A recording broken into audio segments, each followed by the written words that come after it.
it's time to begin a new unit, new chapter in Introductory Psychology. And so today I'm going to start talking about social psychology.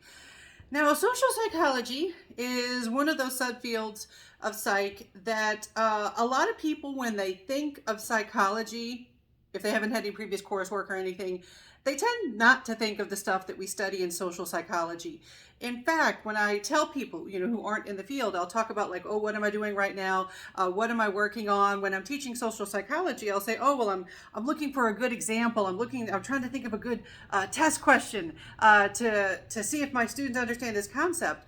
And I'll have students say, why are you teaching that in psychology? That's not psychology. That has nothing to do with therapy and disorders. The stuff that people often think about. That might be true for some of the other chapters too. Like sometimes with the learning chapter, people will say, I didn't know that's what we were going to learn in psychology.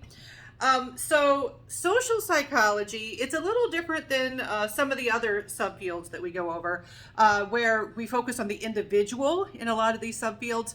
Social psychology focuses on the individual in a social context, the influenced by other people. And in fact, very early pioneer in social psychology, Gordon Allport. Allport gave us the definition of social psychology as the scientific attempt to explain how the thoughts, feelings, and behaviors of individuals are influenced by the actual, imagined, or implied presence of other human beings. Now, my students, I'm not going to test you on whether you know every word of that classic definition, but what's the gist? What's the meaning of that? Okay, so let's focus on scientific attempt. We have to gather evidence. We have to do studies. Sometimes in social psychology, we end up testing things that some people might consider common sense or like, oh, I could have told you that. But remember, in science, we have to test everything because sometimes common sense ends up being wrong.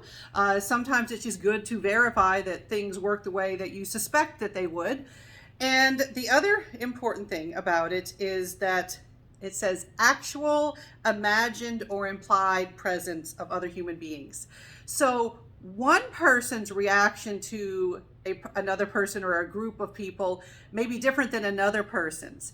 It's not just the people. It's not just the group, the crowd that influences you or potentially influences you. It's your perception.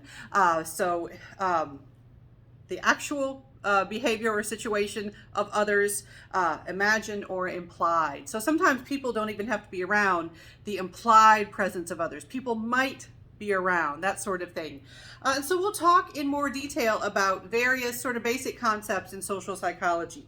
If you do find these topics interesting, on my campus we do have a 200 level course in social psychology that in my experience many students who take that class find it quite interesting, and if you're a psychology major you have to take it.